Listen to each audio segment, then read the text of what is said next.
생산과 소비 브로그를 시작하겠습니다. 저번 시간에 문재인의 급격한 최저임금 인상 정책을 살펴보았죠. 최저임금에 대해서 좀 생각을 해봐야 되는 거예요. 저번 시간에 얘기했지만 93년에 비해서 2023년에 보면 10배가 올랐죠. 그래도 여전히 절대 빈곤에 시달리는 이들이 있다는 거예요. 왜 그런가 그거 생각해 봐야 되는 거예요.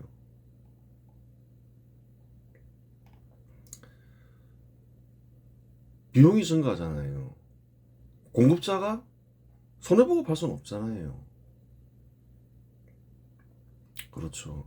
결국은 어떻게 되냐. 임금을 10배 증가시켰다. 그 비용을 다 증가해야 되잖아요. 상품 가격에. 필요한 사람 또 사야 되겠죠. 장기적으로 보면 그래요. 최저임금을 받는 사람은 여전히 절대빈곤에 시달릴 가능성이 크죠. 그게 그거라는 거예요. 한번 보라는 거예요. 93년에 비해서 10배가 올랐다는 거예요. 2023년 보면.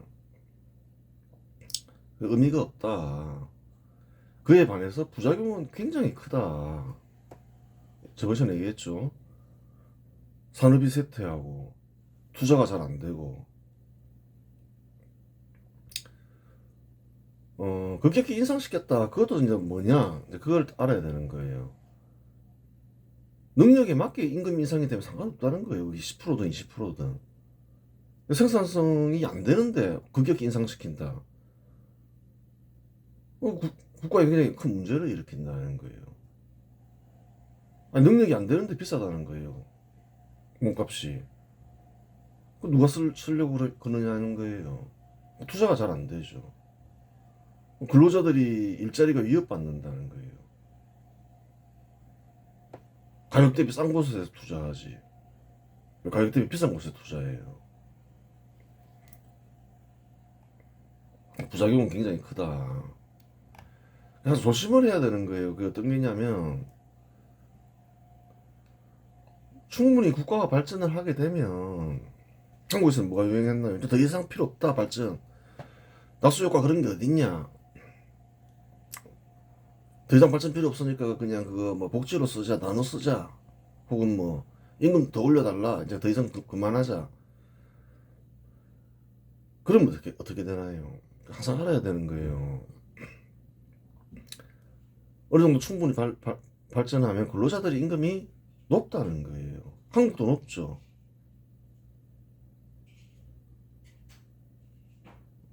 그래요. 한국보다 임금이 낮은 곳은 굉장히 많죠.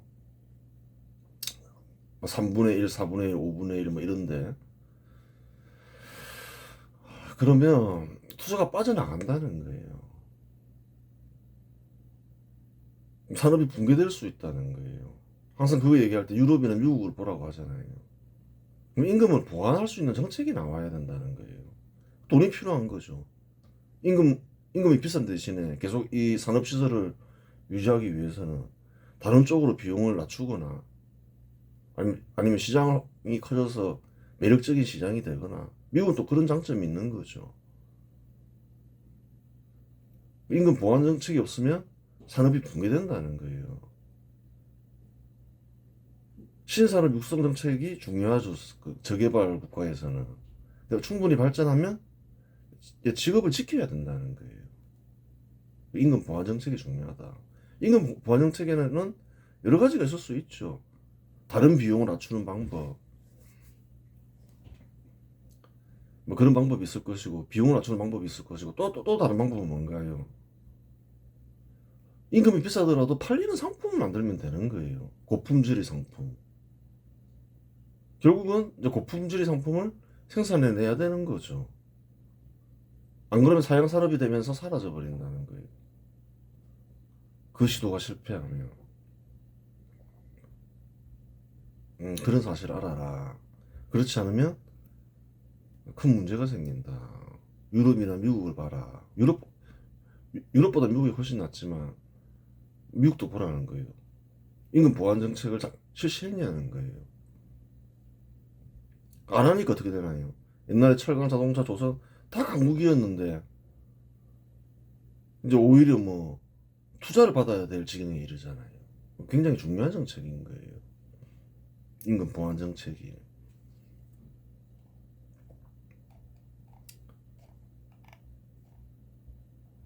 어,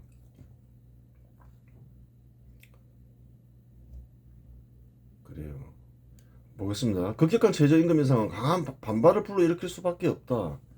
또 직접적인 타격을 받는 이들이 있죠. 중소상인들. 한국의 임금은 세계 차원에서도 또 높은 편에 속하고 최저임금 인상을 급격히 인상시킬 경우 붕괴되는 자본 역시 많았다. 특히 중소상인과 중소기업의 자본이 그러했다. 그렇죠. 또한 직관적으로나 이론적으로 이와 같은 정책이 한국 경제를 위협에 빠뜨린다고 인식한 인사들도 많았다. 그 사회 경험이 있고 어느 정도 좀 물정을 알고 아니면 이론적으로 빠삭하거나 이러면 아 이거 잘못된다 그 문제를 일으킬 수 있다가 알겠죠.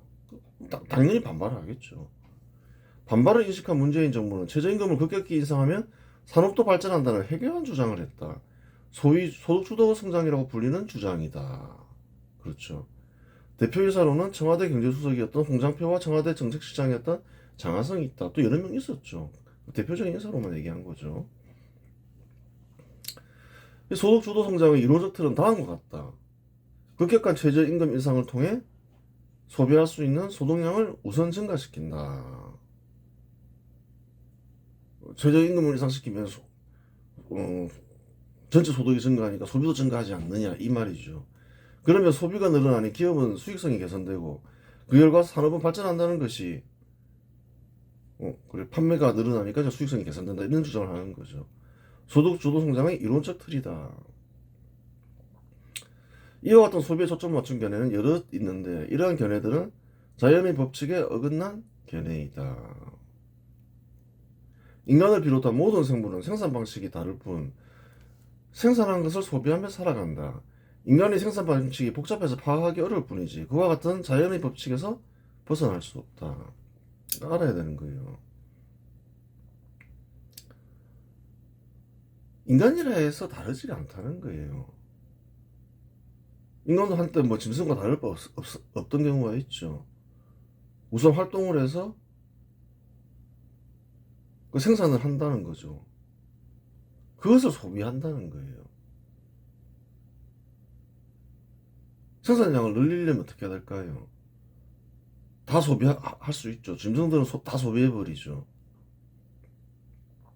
소비물의 일정 부분을 생산을 위해 쓸 수가 있다는 거예요. 뭐 도구를 만든다든가 해시되는 산업시설이 되는 거죠.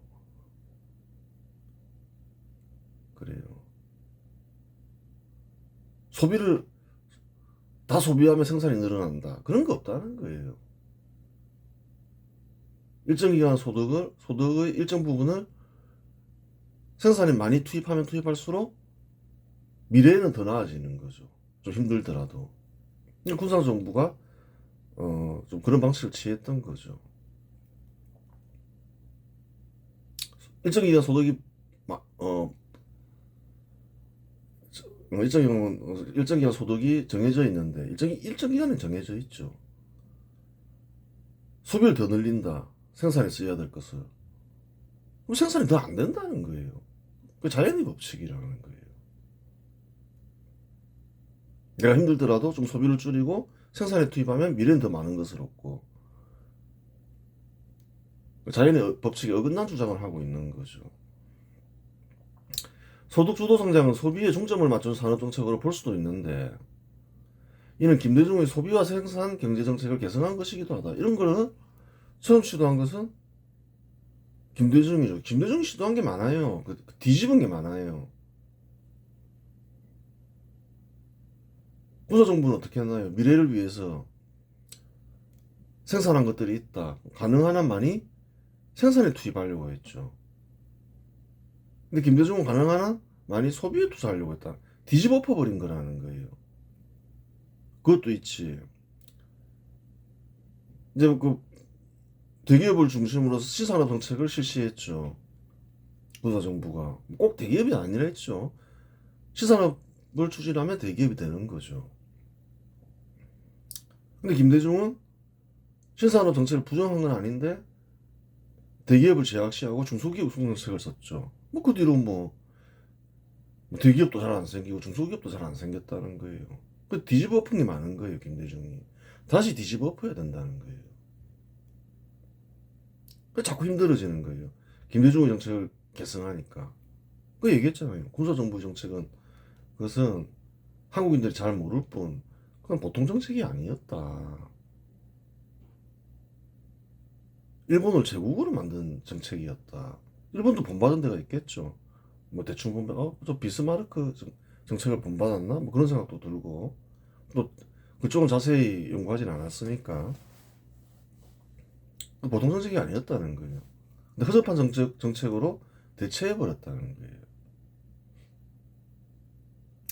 김대중은 국민들로 하여금 빚을 내게 해서라도 소비를 시켜야 한다고 생각했다. 그런 일이 있었죠. 소비가 증가하면 산업이 발전하고 산업이 발전하면 국민들의 소득이 증가하니 과거의 빚은 문제가 되지 않는다는 개똥 철학을 김대중은 지니고 있었고 그 결과는 처참했다. 카드 대란이 일어났고 그 결과 360만 명의 신용불량자가 생겼다. 빚을 내서라도 막 소비해라 막 장려했다는 거예요. 군사정부는 수백만 수천만 명을 구제했지만 절대 빈곤에 시달리는 사람들을 반대로 김대중은 충분히 발전한 국가에서 360만 명의 신용불량자를 발생시켰다는 거예요. 그러니까 안 되는 거라는 거예요.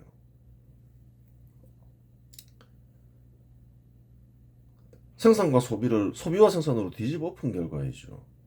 자연의 법칙에 어긋난다 그랬죠. 어긋나게 행동하니까 당연히 이런 일이 벌어지는 거죠. 자연의 법칙은 일종의 섭리잖아요. 섭리에 어긋난 일을 벌이면 답이 안 나온다는 거예요. 김대중에 의해 실시된 문재인의 소득주도 성장은 소비와 생산 정책 2라고 말할 수도 있겠다. 그렇죠. 얘기했죠. 왜 안 되는지. 일정 기간 소득은 생산과 소비 그냥 이용된다. 생산을 줄이고 소비를 늘리면 오히려 미래 생산에 문제가 생긴다. 결과가 안 나온다는 거예요. 급격한 최저임금 인상은 중소상인들의 소득을 급감시키거나 손해를 발생시킨다. 경우에 따라 중소상인들을 파산에 이르게 하며 근로자 대신 자동화 시스템을 도입하게 되니 최저임금 인상을 급격히 인상시키면 전체 소득이 증가한다는 첫 번째 조건이 성립되지 않는다. 성립이 안 된다는 거예요. 일단 첫 번째 조건부터 성립이 안 된다는 거예요. 소득이 증가한다. 전체 소득이. 자동 시스템을 도입해버리거나 또 사업을 접거나 이래버리는데 사라지는 직업이 얼마나 많은데 소득이 증가하냐는 거예요. 상쇄하는 작용이 많다는 거죠.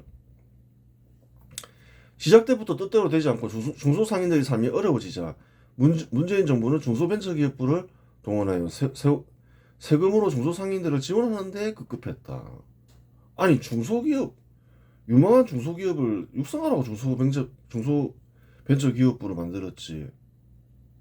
정부가 중소상인들을 어렵게 만들고 그냥 지원하는데 중소벤처기업부를 동원했죠. 사기죠, 사기. 문재인의 소득주도 성장은 산업정책을 가장한 반시장 정책으로 대표적인 사기 정책이었다. 대표적인 사기 정책이었죠.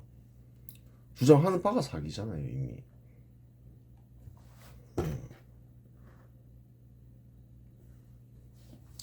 급격한 최저임금 인상에 동원되었던 소득주도 성장은 공직자 채용에도 동원되었다. 또 공직자 채용을 합리화하기 위해서 또 소득주도 성장을 주장했죠.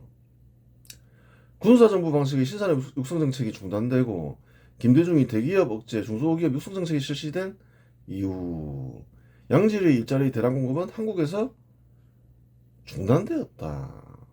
김대중 때문에 계속 어려워지는 거예요. 특히 청년들. 또한 박근혜가 정년연장법을 통과시켜 특정신분의 근로자들의 정년을 연장시킴으로써 청년들의 취업은 갈수록 힘들어졌다. 박근혜가 더 어렵게 만들었죠. 양질 일자리가 제공 안 되면 어떻게 되나요, 이제. 그걸 또 시정해야 되겠지만. 이제 한 명이 나가야지 한 명이 들어올 수 있게 됐다는 거예요. 그럼 근로연장 같은 거 하면 안 되는 거죠. 정년연장을 정년연장을 하면 안 되는데, 정년연장을 하면 안 되는 게 아니라, 그 아버지의 정책을, 김대중의 정책을 뒤집고, 부친의 정책으로 돌아갔어야 되는 거죠, 기본적으로. 박근혜가 잘 몰랐던 거죠. 물론 딸에게 뭐 일일이 설명도 안 했겠지만 박정희가 이와 같은 문제를 해결하기 위한 해결 방안에는 여러 가지가 있을 수 있지만 산업을 육성하여 양질의 일자리를 공급하고 정년을 폐지하는 것 외에는 없다. 그렇죠. 얘기했잖아. 정년을 보장하는 것 자체가 잘못된 거다. 특정 집단이나 특정 개인이 누군가의 인생을 책임지는 건 잘못된 일인 것이다. 뭐 계약을 통해서 뭐 종신토록 일을 하든 뭐 그런 거는 이제 정부가 개입할 일이 아니지만 왜 특정 신분의 근로자의 신분을 보장을 해야 되느냐. 한국은 신분제도가 폐지된 국가이다. 그걸 알아야 되는 거예요. 하지만 문재인은 청년 취업 문제를 해결하는 수단으로 공직자 수를 늘리는 방법을 선택했다. 그러니까 문제는 또 어떤 시도를 하나요? 청년 취업 문제 해결해야 되겠지. 근데 공직자 수를 늘려야겠어. 이제 그래서 청년 취업을 해결해야 되겠지. 그런 생각을 했다는 거예요. 문재인 정부 기간 내내 역대 최대로 공직자 수를 증가시켰다. 그전에는 그렇게 크게 증원을 시키지는 않았다는 거예요. 근데 노무현이 7만 4천 명 아주 큰 폭으로 증가시켰죠. 그 이후로 문재인은 어떤가요? 13만 명 증가시켰다는 거예요. 일자리 만들겠다면서. 공직자 문제는 앞에서도 살펴봤죠. 공직자 수는 최대한 감소시켜야 된다는 거예요. 이 동원할 수 있는 문제가 아니라는 거예요. 그 실업을 해결하기 위한 수단으로 동원해서는 안 된다는 거예요. 굉장히 심각하다는 거예요, 한국도. 공직자의 노후를 위한 공무원 연금은 천문학적인 적자를 기록하고 있으며 청산하면 남는 것은 빚뿐이다. 빚이 지금 얼마인지도 계산이 안 된다는 거예요. 수조 원씩 매년 빚을 내고 있다는 거예요. 공무원 연금을 개혁하지 않는 상황에서는 어떻게든 공직자의 생산성을 증가시켜 공무원 수를 줄여나가는 도리 외에는 없다. 어차피 적자가 난다. 그럼 어떻게 해야 되나요? 적자를 최소화해야 된다는 거예요. 적자를 최소화하기 위해서는 뭔가요?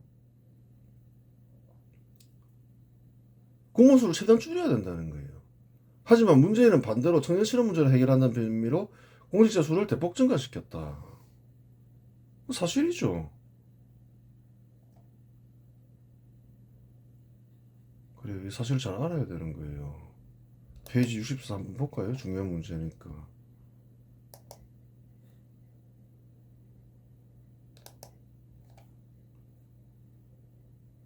절대 해서는 안 될 일을 벌였다는 거예요. 문제가 뭐 심각하지 않았다.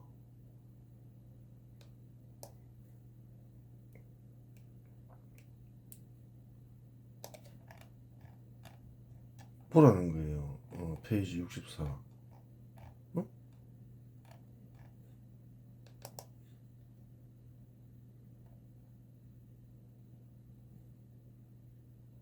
밑밖에 없다. 71페이지.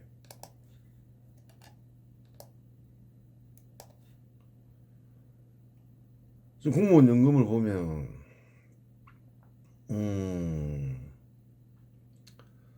2002년에 한 3.6조 정도가 있었는데 2011년에 이르면 제로가 돼버린다는 거예요.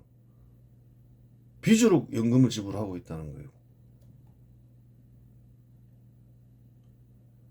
순자산 최소 마이너스. 매주 수조 원이 적자가 발생하고 있음을 알 수가 있는 거예요. 공무원들 노후 책임진다고.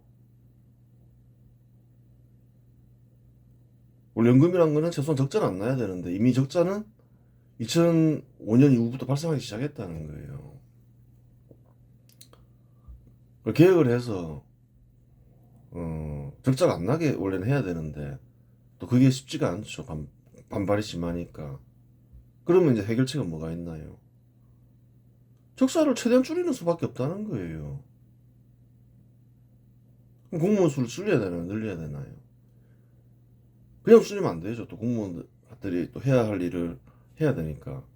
최대한 생산성을 강화시켜서 감소시켜야지 된다는 거예요. 어쩔 수가 없다는 거예요. 아니면 계획을 하든가 공무원 연금 계획을. 안 하려겠죠, 공무원들이. 또 그 여러 가지 문제 반발에 부딪히겠죠. 그러면 최대한 줄여야 된다. 근데 오히려 반대로 문제는 대폭 증가시켰죠. 그럼 힘들어지는 거예요. 정부의 위기가 올 수도 있고. 사회 전체 소득 중 쓰고 남는 소득은 국가의 유지 발전 기금으로 쓰이거나 복지와 같은 소비에 쓰인다. 발전 기금의 자금을 공무원 봉급이나 공무원 연금에 사용하면 결국 일자리를 공급하는 산업의 유지는 힘들어지고 경우에 따라 사퇴한다. 공무원 먹여 살리려고 하다가 나라가 망한다는 거예요. 유럽 국가들을 봐라. 그러면 국가의 유지 발전 기금을 그대로 놔두고 공직자 수를 무리하게 증가시키면 정부 빚으로 해결하는 도리 외에는 없다. 그렇죠. 그리스가 그래가지고 심각한 문제가 발생해서 살펴봤죠.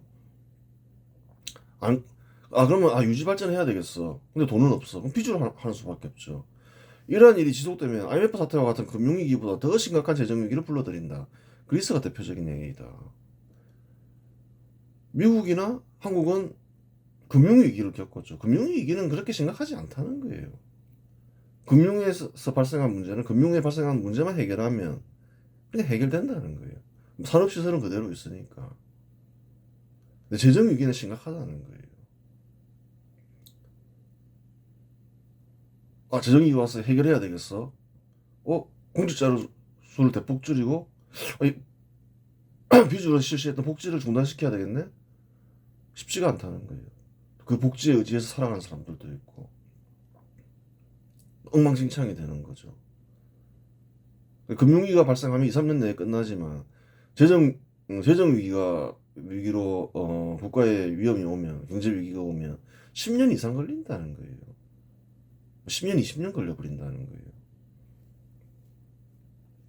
해서는 안 될 일을 벌였다, 문재인이. 해서는 안 될 일을 많이 벌렸죠. 사기극을 벌이면서. 어느 정도 식견이 있는 한국인들이라면 정확한 메커니즘을 모르더라도 청년 취업을 해결하기 위한 수단으로 공직자 수를 늘리는 일에 큰 문제가 있으면 직관적으로 안다. 직관적으로 이거 안 돼. 이런 생각을 많이 했죠.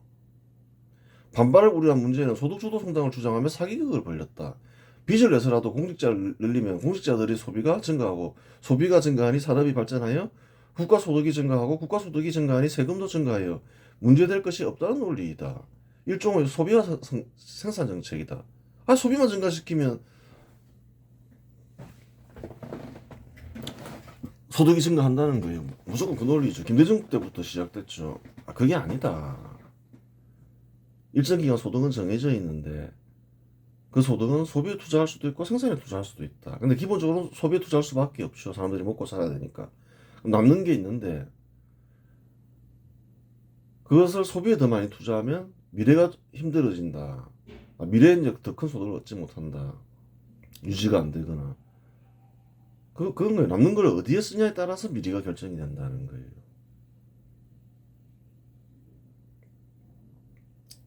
소비를 더 늘려버린다. 그럼 일정 기간 동안 생산에 투입해야 될 자원이 적어지는 거죠. 그럼 생산이 더 안 된다는 거예요.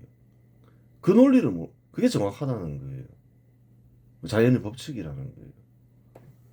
앞서 말했지만 국가의 유지발전기금을 삭감하는 순간 산업은 타격받기 때문에 그렇죠. 그와 같은 일은 일어나지 않으면 결국 재정 위기를 불러들인다. 한마디로 여기에 동원된 소득주도 성장률은 사기였다. 왜 사기인지를 알아라는 거예요. 일정 기간 벌어들이는 소득은 정해져 있다. 사람은 먹고 살아야 되니까 반드시 소비에 쓴다. 남은 걸로 이제 산업을 유지하는 데 쓰고 유지하는 데 또 무조건 써야 되는 거죠. 동일한 삶을 유지하기 위해서는. 그 다음 이제 남는 게 있다. 그 남는 걸 어디에 쓰냐는 거예요. 복지 다 써버린다. 유지는 되겠죠. 또 유지가 된다는 보장이 없죠. 또 딴 데는 막 발전을 위해 발전하고 있으니까. 그런 거예요. 그 남는 걸 어디에 쓰느냐. 소비 쪽으로 더 많이 빼돌리면 산업이 쇠퇴하거나 붕괴하고, 그래요. 또 산업 발전시켜야 된다. 이러면 또 못 빼쓰는 거죠. 쉽지가 않은 거예요. 그런 문제가. 가장 좋은 거는 산업이 발전하면서 증가하는 분만큼 복지를 늘리거나 이렇게 하는 거죠. 왜 재정 위기가 오느냐? 이게 왜 사기인가? 그걸 알아라는 거예요.